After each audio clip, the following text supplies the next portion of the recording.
তাদের কোনোই ভূমিকা নাই। বয়সের দায় অবশ্যই আপনার সিস্টেম আছে। কিছু মানুষ বলবেন হচ্ছে সরকারের দোষ। কোরিয়াতে এখন বর্তমানে যারা আছেন বা পূর্বে যারা ছিলেন 25-30টা কিন্তু অভিযোগ আছে। যারা কোরিয়াতে আছে তারাই সবার আগে দায়ী হচ্ছে কি সবাই স্বার্থপর, বুঝছেন? কোরিয়াতে আসার পরে সবাই তার নিজের চিন্তা করে। Okay, let's go.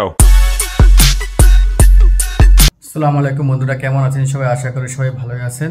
বর্তমানে দক্ষিণ কোরিয়ার যে ভিসা এই যে চলতেছে, ভিসা ইস্যু খুবই কম সংখ্যক ভিসা ইস্যু হচ্ছে। কেন ভিসা ইস্যু কম হচ্ছে? এর জন্য দায়ী কে?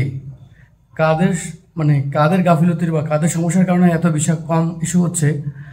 যদি আপনাদের জিজ্ঞেস করি, আপনারা বেশিরভাগ মানুষ যারা বাংলাদেশে আছেন তারা কিন্তু সবাই বেশিরভাগ মানুষই বলবেন কি বুয়েসেলের গাফিলতি। কিছু মানুষ বলবেন হচ্ছে সরকারের দোষ, সিস্টেমের দোষ। কিন্তু সত্যি কথা বলতে কি, মূলত যাদের জন্য ভিসা কম আছে তাদের দোষটা কখনোই কেউ বলবে না। আজকের ভিডিওতে আপনাদের সেটাই বলার চেষ্টা করবো। আসলে প্রকৃতপক্ষে এই যে বাংলাদেশে যারা রোষারভুক্ত আছেন তাদের আসলে এই যে ইস্যু হচ্ছে না, এর জন্য আসলে প্রকৃতপক্ষে দায়ী কারা?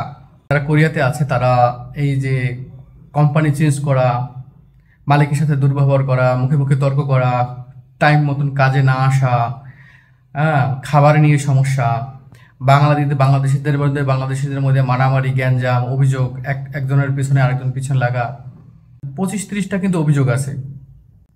মূলত দক্ষিণ কোরিয়ার মালিকটা কিন্তু যারা কোরিয়াতে থাকেন তারা যদি ভালো কাজ করেন তাহলে কিন্তু তারা যদি সব কিছু মানেন, আইন কানুন ঠিকঠাক মানেন, মালিকের মন জোগায় চলতে পারেন, তাহলে কিন্তু বাংলাদেশি লোক বেশি নেবে, এটাই স্বাভাবিক।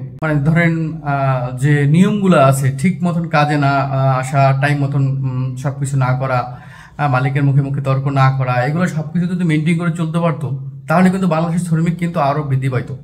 বয়সের দায় অবশ্যই আছে, কিছু তো অবশ্যই আছে, কিন্তু সত্যিকার অর্থে যারা মূল দায়ী হচ্ছে এই যে কোরিয়াতে এখন বর্তমানে যারা আছেন বা পূর্বে যারা ছিলেন, তারা যদি ভালো কাজ করতো বা ভালো মতন মালিকের মন জোগায় চলতে পারতো তাহলে কিন্তু এই যে বাংলাদেশে যে রোস্টারভুক্ত যারা আছেন তাদের কিন্তু প্রচুর পরিমাণ ইস্যু হতো। যেহেতু তাদের অবস্থা, তারা আসলে কথা হচ্ছে কি সবাই স্বার্থপর, বুঝছেন? কোরিয়াতে আসার পরে সবাই তার নিজের চিন্তা করে, বুঝছেন?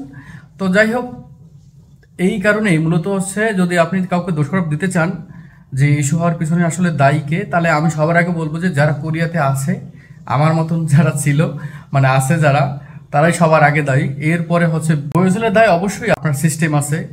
অ্যাম্বাসিও কোনোভাবে দায় এড়াতে পারে না, যে কথা কেউ বলতে চায় না, বলে না কখনো।